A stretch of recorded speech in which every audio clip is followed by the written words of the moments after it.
Saat Allah mencipta kita manusia, anak cucu Adam, bersamaan dengan penciptaan itu Allah berikrar dengan keagungan zatnya untuk melekatkan sifat-sifat kemuliaan di dalamnya.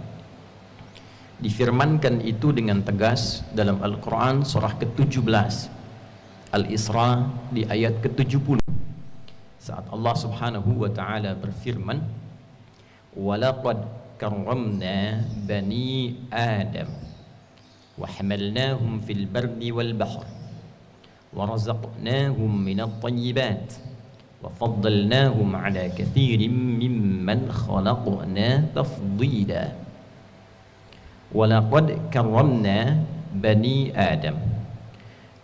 Dan sungguh aku tegaskan, demi keagungan zatku, aku sertakan dalam penciptaan anak cucu Adam itu sifat-sifat kemuliaan. Dalam bahasa letterlocknya, dan sungguh aku tegaskan, aku muliakan anak cucu Adam itu. Wa hamalnahum fil bardi wal bahr. Dan aku tetapkan umumnya mereka beraktivitas berpijak di daratan dan di lautan. Wa razaqnahum minat thayyibat.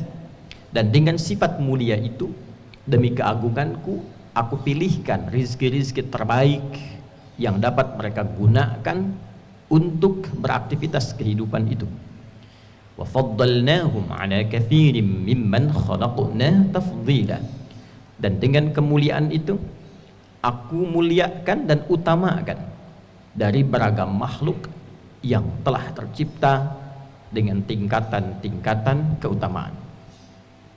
Hadirin, untuk itulah ketika seorang anak cucu Adam terlahir, maka dengan kemuliaan ini ia terjaga dan terlahir dalam fitrah yang mulia. Kullu mauludin yuladu 'alal fitrah. Setiap yang terlahir itu membawa fitrah. Di antara fitrah ini ada 3 hal yang pokok. Fitrah kecenderungan untuk bertuhan, beragama. Untuk itulah saat ia tumbuh dewasa, ia mencoba mencari Tuhannya. Ia mencoba untuk mendekat, memenuhi kebutuhan spiritualnya. Yang kedua, al-mailu ilal haqqi, cenderung pada kebenaran. Untuk itulah dalam hati terdalam kita itu ada sifat-sifat yang condong pada kebenaran. Seorang penipu tidak mau ditipu.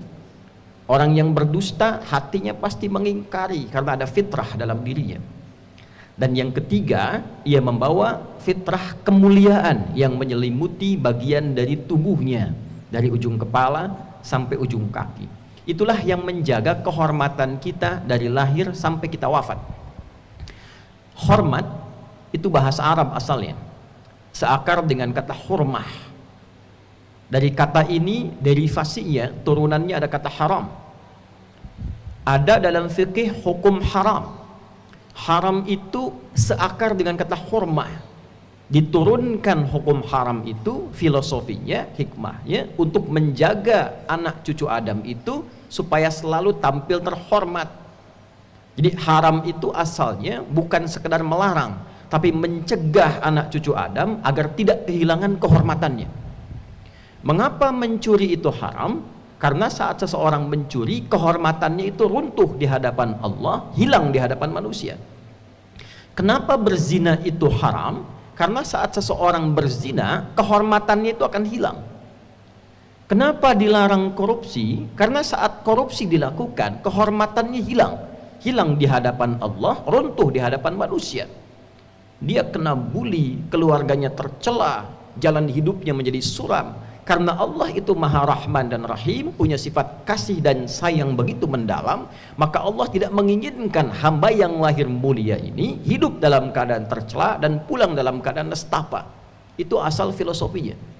Itulah sebabnya bila kita meriset fungsi tubuh kita sebagai manusia dari ujung kepala sampai ujung kaki dengan sifat mulia itu, dijagalah oleh Allah agar semua peran bagian tubuh kita itu selalu dilakukan dengan sifat-sifat yang mulia.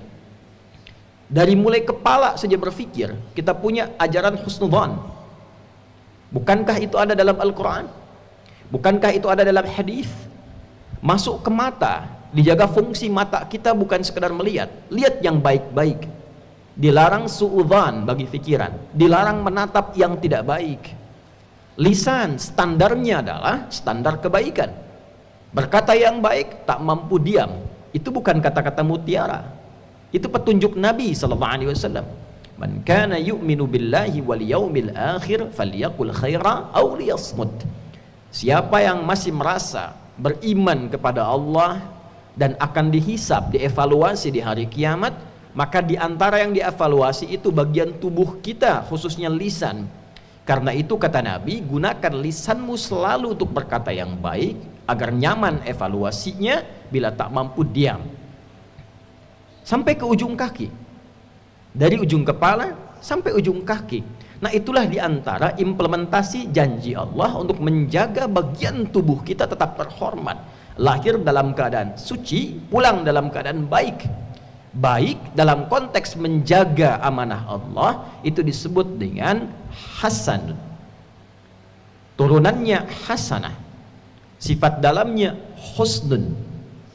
Oleh karena itu kita selalu berdoa semoga perbuatan dunia kita itu selalu hasanah dan di akhirat terkonfirmasi hasanah itu. Itulah Quran surah kedua Al-Baqarah ayat 201. Wa minhum may yaqulu rabbana atina fid dunya hasanah wa fil akhirati hasanah wa qina adzaban nar. Bagaimana memandangnya hasanah, mendengarnya hasanah, bertuturnya hasanah, bekerjanya hasanah, sifat mulia. Ketika pulang itu yang menjadi pahala. Man jaa bil hasanati falahu asyru amsalha. Siapa yang mengerjakan satu perbuatan punya nilai kebaikan yang ditetapkan Allah, dia punya poin 10. Itu yang kita sebut dengan pahala. Setiap satu kebaikan. Menjaga mata kita supaya tetap dalam amanah Allah, melihat yang baik-baik saja, diniatkan untuk ibadah kepada Allah, itu ada pahalanya, saudara. Bukan hanya sekedar sholat. Sholat itu melatih supaya bagian tubuh kita tunduk pada kuasa Allah. Sehingga saat melihat merasa diawasi Allah. Mendengar merasa didengar oleh Allah. Sehingga ketika merasa terawasi dan terdengar, kita menggunakan tubuh kita ke arah yang baik dan benar. Dan perasaan kita menghadirkan pengawasan Allah turunan dari kata hasan, hasanah tadi namanya ihsan. An ta'budallaha ka'annaka tarah, fa in lam takun tarahu fa innahu yarak. Engkau menjadikan kegiatanmu, aktivitasmu, perilakumu sebagai ibadah karena Allah. Menatap ibadah, mendengar ibadah, berbicara ibadah, dan engkau merasa ditatap, diawasi Allah sekalipun engkau tak mampu melihatnya. Itu secara konseptual. Kita pertahankan itu sampai kita tutup kehidupan kita. Lahir dalam keadaan hasanun, ya, sifatnya bahkan terbaik. Di Quran surah ke-95 di ayat yang keempat, laqad khalaqnal insana fi ahsani taqwim. Fisiknya ahsan, perbuatannya hasanah, fitrahnya sudah ahsan. Nah, tutupnya sifat akumulasi keseluruhan disebut dengan husnun. Dalam bahasa Arab penutup akhir khatimah, digabungkan husnun dengan khatimah menjadi husnul khatimah. Itu yang menjadikan kita pulangnya tenang, enak. Karena bisa memastikan bagian tubuh kita baik. Anda berperilaku tidak baik di kantor, ketemu pimpinan kan tidak tenang. Anda berperilaku tidak baik di luar rumah, pulang ke rumah kan nggak tenang. Siswa berperilaku tidak baik, datang ke sekolah kan tidak tenang. Ya? Nah, kita berperilaku menjaga kebaikan supaya pulangnya kepada Allah tenang. Dijaga sifat mulia ujung kepala sampai ujung kaki. Saat pulang itulah jiwa kitanya tenang, pulangnya tenang, maka disifati oleh Al-Quran di surah ke-89 Al-Fajr di ayat ke-27 sampai ayat 30. Ya ayyatuhan nafsul mutmainnah irji'i ila rabbiki radiyatan mardiyah fadkhuli fi ibadi wadkhuli jannati. Itulah misi tertinggi kita. Bagaimana kita beribadah kepada Allah dengan menjaga seluruh bagian tubuh kita untuk berperilaku baik menjalani kehidupan di daratan, di lautan pada umumnya kita berpijak, ataupun di udara saat kita lintasi. Itulah sebabnya Al-Quran menyebut keumumannya darat dan lautan, karena umumnya berpijaknya di tempat itu. udara tempat kita melintas atau meriset di dalamnya. Nah, hidup kita begitu saja sampai meninggal. Apapun yang kita kerjakan, silahkan jadi pimpinan yang baik, jadi karyawan yang baik, jujur, jangan mencuri, jangan menipu, kan anggota tubuh semua yang kita gunakan. Untuk itulah setiap hari kita berwudu. Dalam wudu kita evaluasi dari mulut, kumur-kumur yang sunnah, rukun wudunya 6, dari mulai niat, yang dibasuh 4 yang pokok, wajah, tangan sampai siku, kepala, kemudian kaki, lalu tertib dilakukan. Itu yang kita jaga. Tambah dengan sunnahnya, ya, ada mulut kumur-kumur, ada istinsyak, ya, ada kemudian juga membasuh telinga, mengusap telinga, membersihkannya. Itu bagian evaluasi kita, lalu dilatih tunduk dalam sholat supaya dipraktekkan. Karena itulah pasca sholat diantara faedahnya membentuk perilaku jadi baik. Itu yang dimaksud Quran surah ke-29 Al-Ankabut ayat ke-45. Inna salata tanha 'anil fahsya'i wal munkar. Sungguh bila salat dikerjakan dengan benar itu, maka dia membentuk karakter. Salat itu melatih karakter moral. Dari karakter moral diturunkan kepada karakter intelektual, berpikir. Dari karakter intelektual diteruskan ke fisik menjadi karakter kinerja. Jadi kalau kita sholatnya bagus, kinerjanya pasti mulia. Ilmiahnya seperti itu. Idealnya demikian. Tapi ternyata menjalani kehidupan, walaupun oleh Allah diberi durasi latihan yang ditoleransi sampai balik. Menjelang balik itu salah ditoleransi. Supaya bisa diperbaiki. Sampai balik, berapa tahun itu? 7 tahun, 10 tahun, 12 tahun. Dulu 15 tahun, sekarang ada percepatan budaya, karakter, orang 10 tahun sudah balik. Ditoleransi. Kalau bicara salah, nggak langsung dicatat. Supaya apa? Diperbaiki, karena itu ada pendidikan. Itulah sebabnya kenapa awal pendidikan pertama anak tumbuh itu sholat, supaya tumbuhnya jadi baik. Orang tua melihat anak berkata yang kurang baik, belum balik, perbaiki, supaya saat balik kata-katanya baik. Orang tua melihat anak-anak itu memandang yang tidak baik, nonton YouTube yang tak baik, ya, berselancar di internet tidak baik, ketahuan orang tua, perbaiki, supaya saat balik, saat dia berpikir dengan bagus, dia tidak terkontaminasi dengan keburukan itu, dia mulai menyiapkan yang baik-baik. Itu filosofinya, ditoleransi oleh Allah sampai balik, setelah itu jadi baik. Itulah kalau ada anak-anak masuk belajar sekolah di AIS ini, dibantu oleh semua jadi baik. Bukan dibiarkan kemudian dengan kesalahan itu lalu dia tumbuh menjadi sosok yang tidak baik di kemudian hari. Itu fungsi pendidikan. Nah, itu yang kita pertahankan. Nafas kebaikan itu disatukan dalam satu bagian jiwa kita, itu sumbernya. Jadi ini yang kita latih dalam hidup. Semua ujung kepala sampai ujung kaki ditarik ke sumber inti, nukleanya, bahasa ilmiahnya. Itu ada dalam satu jiwa namanya takwa. Disebutkan sebanyak 258 kali dalam Al-Quran. Nah, inilah inti kehidupan kita di takwa ini. Sifat-sifat baik semua ada di sini. Jujur, sabar, tawadu, penyayang, semua sifat mulia akumulasinya disebut dengan takwa. Jadi kalau takwa ini mengalir ke kepala kita, ke pikiran, maka dengan takwa dibimbing kepala kita berpikir yang baik. Ke mata kita akan memandang yang baik. Jadi kalau menjadi insan bertakwa seutuhnya ujung kepala sampai ujung kaki, itulah manusia paripurna dalam kebaikan. Itulah rahasianya kenapa kita dilatih setiap hari untuk bertakwa. Jadi manusia bertakwa. Dan hanya di Al-Quran terdapat korelasi pendidikan ibadah dengan takwa. Kita sholat ini itu dihubungkan dengan takwa. Dzalikal kitabu la raiba fihi hudal lil muttaqin. Siapa orang takwa yang dimaksud ini? Ayat 3-nya, alladzina yu'minuna bil ghaibi wa yuqimunas shalah. Kita baru puasa Ramadan kemarin. Apa tujuan puasa itu? Ya ayyuhalladzina amanu kutiba alaikumus shiyam kama kutiba 'alal ladzina min qablikum la'allakum tattaqun. Supaya kalian meningkatkan takwa. Nah, takwa itu semakin meningkat semakin jadi baik. Karena itu setelah puasa Ramadan selesai, ukurannya kebaikan. Setelah sholat selesai, ukurannya kebaikan. Karena takwa nilainya. Itu poinnya.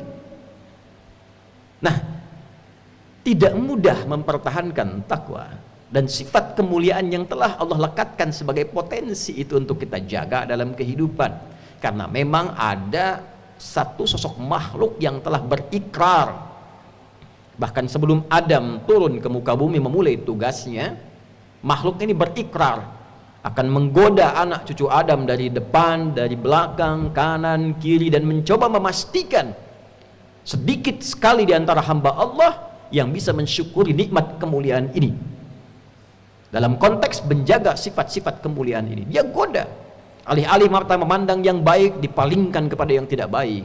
Mulut harusnya berkata yang lembut, yang berkasih sayang, keluarnya kata-kata yang tidak terkontrol, celaan, hinaan, menjatuhkan, ujung kepala sampai ujung kaki. Sehingga nyaris kemudian ia tunggangi lawan dari takwa, yaitu nafsu. Dia tunggangi nafsu manusia yang seharusnya menjadi katalis untuk takwa, support takwa muncul, dia berikan jalan sendiri supaya muncul ke permukaan. Ada jujur, ada dusta. Dusta di nafsu, jujur di takwa. Dusta diciptakan untuk mensupport supaya jujurnya muncul ke permukaan. Sabar diciptakan, lawannya marah. Marah ini diciptakan bukan ingin menjadikan Anda pemarah, bukan, tapi supaya sabarnya ini muncul ke permukaan. Sebab kalau tidak ada marah, nggak mungkin kita bisa belajar bersabar. Anda pulang dari Jumatan, ketemu kawan di jalan, nggak ada hujan, nggak ada angin, nggak ada apa-apa, teman Anda katakan, sabar ya Pak, Anda kan akan bingung bertanya. Mesti ada triggernya di situ. Kenapa mesti bersabar? Lawannya ada amarah. Jadi nafsu diciptakan awalnya menjadi katalis untuk mensupport takwa ini naik ke permukaan. Cuma setan dia membuka jalan sendiri untuk nafsu. Alih-alih menggunakan fungsinya menaikkan takwa, dibuka jalan sendiri, tembus ke nafas, tembus kemudian ke sodrun, nafas, kolbun, sodrun, sampai keluar. Jamaknya surur. Kita sering berdoa, ya, qul a'udzu birabbin nas, malikin nas, ilahin nas, min syarril waswasil khannas alladzi yuwaswisu fi sudurin nas. Nah, inilah yang menjadikan manusia sering keluar dari fitrahnya. Dan nyaris kita tidak temukan manusia yang sempurna kecuali nabi dan rasul yang punya sifat ma'sum, dijaga oleh Allah Subhanahu wa taala. Siapa yang dari baligh sampai sekarang Jumatan yang tidak pernah salah pandangannya, tidak pernah keliru bicaranya, tidak pernah salah mendengarnya? Mustahil. Ustadz seustad-ustadznya, kiai sekiai-kiainya pasti pernah salah. Jadi kalau Anda ingin mencari kesalahan seorang ustadz, ya pasti ditemukan sepanjang dia manusia. Kiai demikian, habib demikian, sepanjang manusia, sepanjang bukan nabi dan rasul. Siapapun, mau pejabat, mau rakyat, mau birokrat, siapapun pasti ada potensi untuk berbuat salah sepanjang kita masih hidup dan sepanjang setannya juga menunaikan tugasnya untuk menggoda manusia. Nah, Allah yang punya sifat Rahman dan Rahim sebagai penutup bagian dari khutbah ini menginginkan dalam situasi itu pun tetap melindungi kita, tetap menjaga kita. Karena Allah pun mendeklarasikan, engkau bisa menggoda, tapi aku pun membentengi hambaku dari godaanmu itu. Maka kesempatan diberikan oleh Allah supaya kita menyadari kekeliruan itu, mengoreksinya, dan kembali kepada jalan kemuliaan. Tidak ada manusia yang tidak salah selain Nabi dan Rasul, tapi diberi kesempatan oleh Allah dari kesalahan itu kembali menjadi soleh. Saudara, bila kita mengoreksi yang salah menjadi soleh, tidak baik menjadi baik, maka kebaikan yang dihasilkan dari sifat korektif dari yang tidak baik itu disebut birrun namanya. Birrun. Bila itu melekat pada diri kita, kembali jadi baik, birrunnya nempel dalam diri kita, jadi baik lagi, maka berubah menjadi mabrurun. Maka dilatihlah setidaknya dalam ritual setahun sekali, belajar, kontemplasi, apa selamanya saya akan jadi seperti yang tidak baik ini, kata-kata kotor, senang mencela orang, pikiran yang nggak bagus, mendengar yang nggak baik, sementara saya sadar saya pulang akan menghadap Allah, nanti dikumpulkan di padang Arafah, maka dibawa ke miniatur kehidupan orang kumpul semua sama, mau pejabat, mau rakyat, mau punya kedudukan, mau tidak, pakaiannya sama, ritualnya serupa, deklarasi kesetaraan. Bahkan sebelum PBB deklarasi, sebelum ada terbentuk banyak negara, Islam sudah memperkenalkan kesetaraan. Tapi dalam kesetaraan itu ada renungan, apakah akan begini selamanya? Sementara kita akan pulang kepada Allah. Apa enggak malu pulang dengan status sebagai pencuri, pulang dengan status sebagai koruptor, pulang dengan status sebagai pencela, pulang dengan status sebagai penyogok? Apa enggak malu diviralkan di alam akhirat nanti? Fulan koruptor, fulan penyogok, fulan pezina, fulan penipu, datanya dibuka semua, nggak bisa bohong dia. Apa enggak malu? Maka direnungi itu di Arafah itu. Taubat dia, kenali dirinya, tahu kemana ia berkehidupan, kemana ia berakhir, kemana ia pulang. Setelah itu dia bertekad, dia zikir dari Arafah pergi ke Muzdalifah. Fa idza afadtum min Arafatin fadhkurullaha 'indal masy'aril haram. Dia bawa zikirnya, dia bertekad, dia akan lempari itu sifat-sifat buruknya yang ada dalam tubuhnya dulu, karena 3 yang mempengaruhi dia menjadi tidak baik. Dirinya yang tidak bisa mengontrol nafsunya, faktor lingkungan sekitar yang dekat, lalu yang ketiga lingkungan jauh, terdekatnya disebut aqabah dalam diri, lingkungan sekitaran disebut wusta, yang jauh disebut dengan ula. Maka yang pertama dia lakukan, lempari dulu sifat yang tak baik dalam dirinya. Maka catatan di Arafah, dia bawa ke Muzdalifah, dia bawa 7 kerikil di situ, dia datang ke Jamarat, dia lempari, Bismillah, Allahu Akbar, lontar sifat kurang baiknya. Oh, ini diri saya yang tak bisa mengontrol nafsu, sering celah orang. Bismillah, Allahu Akbar, lontar, dia nangis karena yang dilontar sifat buruknya. Ritualnya demikian. 2 lontar, 3 lontar, sampai ujung kepala sampai kaki. Setelah dia melontar, dia menghadap ke arah kiblat, lalu dia berkomitmen, inni wajjahtu wajhiya lilladzi fatara as-samawati wal arda hanifan musliman wa ma ana minal musyrikin inna salati wa nusuki wa mahyaya wa mamati lillahi rabbil alamin la syarika lah wa bidzalika umirtu wa ana minal muslimin wa ana awwalul muslimin. Ya Allah, detik inilah aku pasrahkan diriku sepenuhnya kepada Engkau, penguasa semesta. Ada orang-orang berkata Tuhan itu alam semesta, maka Allah lebih detil lewat Rasul yang disampaikan, akulah penguasa alam semesta itu. Ada sering orang berkata karena dia sulit menemukan Tuhan, dia katakan semesta begini, alam semesta memberikan hukum. Saudara, Allah langsung mengatakan alhamdulillahi rabbil alamin. Kalau engkau masih bingung, akulah Tuhan yang merawat dan mencipta semesta itu. Maka Nabi mengajarkan, aku pasrahkan ya Allah diriku kepada Engkau, penguasa semesta. Bila pun selama ini aku sholat, aku beribadah, aku hidup ya Allah, dan kalaupun aku wafat sampai detik ini, aku menyadari aku banyak salahnya, maka aku bertobat dan berjanji tidak akan menyimpang lagi. Kalau Engkau beri aku kesempatan hidup setelah ini, aku berjanji akan menjadi muslim yang lebih baik lagi mulai detik ini. Lalu setelah itu dia merenung lagi, ada yang belum selesai, maka dia pergi ke Muna, kita kenal dengan Mina. Dia renungkan apa nih? Karena pengaruh teman, catat oleh dia. Oh, ini saya nggak bagus karena gaulnya nggak baik di sini. Karena pengaruh tempat baru, dia bertugas, bertemu lingkungan baru, maka dia balik lagi. Sehari renungkan lagi, 2 hari, dia merasa bagus, selesai. Tawaf ifadah atau dahulukan oleh dia, selesai, tuntas hajinya. Dia merasa kurang sempurna sampai hari ketiga, nafar akhir. Wadhkurullaha fi ayyamin ma'dudat, faman ta'ajjala fi yawmaini fala ithma alaihi wa man ta'akhkhara fala ithma alaihi. Apa kesimpulannya? Limanit taqa, jika dia sudah menilai dirinya, takwanya sudah balik. Jadi intinya takwa lagi. Itulah sebabnya bekal haji pun dari bekal takwa pulang takwa. Di mana ditemukan statement bekalnya? Al-Baqarah 197. Al-hajju ashhurum ma'lumat, faman farada fihinna al-hajja fala rafatha wala fusuqa wala jidala fil hajj, wa ma taf'alu min khairin ya'lamuhu Allah, wa tazawwadu fa inna khairaz zadi taqwa. Haji itu ditentukan waktunya, sudah viral, diketahui persiapan sampai puncaknya. Jika Anda komitmen bersiap haji, maka siapkan dirimu. Jangan berkata kotor. Jangan engkau berdebat pada yang tidak penting, berselisih. Jangan berperilaku menyimpang. Itu yang kita koreksi di sana. Silahkan berbekal. Allah tahu banyak orang mau berbekal. Kopernya tuh silahkan besarin, bekalin materinya, baju, persiapan. Tapi yang terpenting bukan itu, kata Allah. Yang terpenting itu koreksi dirimu. Wa tazawwadu fa inna khaira zadi taqwa. Bekal takwamu. Makanya sebelum berangkat kita manasik tuh. Malam tahajud tingkatkan, baca Quran tingkatkan, itu bagian takwa. Nanti di sana dioptimalkan. Begitu pulang 5 menit taqa. Setelah 2 hari, 3 hari selesai di Muna itu, kita simpulkan ada perubahan enggak? Itulah sifat takwa. Ketika pulang berubah jadi baik, yang tak baik dikoreksi jadi baik. Itulah birrun.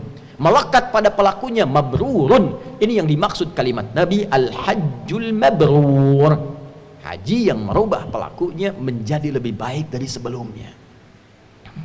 Bagi kita yang belum atau tidak berhaji di tahun ini, maka diberikan jalan berbeda. Tapi ini bukan haji. Tetap haji lebih utama karena ada ritual-ritualnya. Tapi ada substansi yang serupa, mabrur, membentuk karakter mabrur walaupun belum ada kesempatan haji. Lewat apa itu? Awal Dzulhijjah kita puasa, bekali takwa. Di sana wukuf di hari ke-9 waktu Saudi. Makanya disebutkan yaum siyam yaumi arafat. Puasa yang dilangsungkan di harinya saat orang-orang itu wukuf di Arafah, hari di Arafahnya tanggal 9. 9 waktu Saudi, 9 waktu kita. Di sana tanggal 9 wukuf, di sini kita tunaikan puasa. Sama persis puasanya, ya seperti halnya perilaku orang-orang yang sedang wukuf, dia merenung, dia koreksi. Jadi tidak seperti yang Ramadan sifatnya. Tidak seperti yang Ayyamul Bid sifatnya. Bukan cuma sekedar tahan lapar, haus, terbit fajar sampai maghrib. Semua puasa tidak begitu. Ada keistimewaannya. Khusus untuk Arafah, esensinya koreksi diri. Kenali kekurangan dan seterusnya. Malamnya takbir, saat di sana melontar jumrah esoknya tanggal 10, di sini kita menyembelih. Sifat hewani. Hewan itu diciptakan dengan nafsu. Jadi gambaran nafsu itu ada di hewan. Hewan tak punya takwa. Karena di sana melontar sifat hewani nafsunya, di sini menyembelih dan kalimatnya setelah itu sama, menghadap ke arah kiblat, mengatakan kalimat yang sama, inni wajjahtu dan seterusnya. Inilah yang dimaksud Allah di Quran surah 22 ayat 37. Di sana takwa, di sini takwa. La yanalullaha luhumuha wala dima'uha walakin yanaluhu taqwa minkum. Yang diterima, yang sampai pada Allah itu bukan berapa besar sapinya, bukan berapa besar kerbaunya, bukan berapa banyak darahnya. Yang diterima oleh Allah, kata Allah, takwanya. Ada perubahan nggak? Merasa lebih dekat nggak dengan Allah? Merasa meningkat gak ibadahnya? Meningkat, mendekat, lebih dekat lagi, itu koruba. Semakin meningkat disebut kurban. Itulah sebabnya ibadahnya disebut kurban. Dari kata koruba, bukan korban. Kurban. Kenapa disebut kurban? Yang dimaksudkan ketika kita berbagi dan komitmen menjadi baik, dilihat standarnya setelah itu menjadi lebih dekat hubungannya dengan Allah, meningkat takwanya. Itulah mabrur. Sekarang kita lihat, sehari setelah hari tasyrik, Jumat ini, Jumat deklarasi perubahan diri kita. Bukankah kita di Jumat ini dipanggil untuk meningkatkan zikir? Coba dicek, jadi lebih dekat gak dengan Allah? Merasa meningkat gak takwanya? Beruntung kita alhamdulillah tinggal di Indonesia, karena semua bagian dasar kehidupan berbangsa, bernegara dipaku dengan sifat takwa. Di pendidikan, Undang-Undang Sisdiknas nomor 20 tahun 2003, dari mulai pasal menimbang A sampai E, 5 itu poinnya. Poin kedua B itu sudah takwa. Undang-Undang Dasar tahun 1945 mengamanatkan pada pemerintah mengusahakan menyelenggarakan satu sistem pendidikan yang meningkatkan keimanan dan ketakwaan pada Tuhan Yang Maha Esa serta akhlak mulia, baru mencerdaskan kehidupan bangsa. Masuk tentara Sabta Marga ada 7, nomor 3-nya itu adalah takwa. Kami tentara Indonesia yang bertakwa pada Tuhan Yang Maha Esa, membela kebenaran, kejujuran dan keadilan. Masuk hakim ada pancadharma, nomor 1-nya itu takwa. Dari takwa sampai tirta, satunya takwa. Kami hakim Indonesia yang bertakwa pada Tuhan Yang Maha Esa. Masuk polisi Tribrata, nomor 1-nya takwa. Kami polisi Negara Kesatuan Republik Indonesia yang bertakwa pada Tuhan Yang Maha Esa. Jadi itu ukuran pendiri bangsa ini menginginkan kita jadi orang baik sebelum pintar. Sebab pintar tidak baik, celaka. Korupsi itu banyak dilakukan oleh yang pintar, pengelabuannya oleh yang pintar. Cuma karena nggak ada takwanya sebagai amanat undang-undang, itu yang jadi problem. Nah, kalau kita mengklaim negara muslim terbesar, setiap Jumat pengingat pertama takwa, hadirin. Bertakwalah kepada Allah dengan sebenar-benarnya takwa. Tuh pulang Jumatan, betul nggak takwanya ada tuh? Ada nggak yang hilang sendal tuh? Baru keluar masjid. Tuh kalau kita tunjukkan menjadi muslim yang benar, berubah jadi lebih baik, korban dekat dengan Allah, itulah esensi manusia mabrur yang diinginkan oleh Allah dan Rasul-Nya.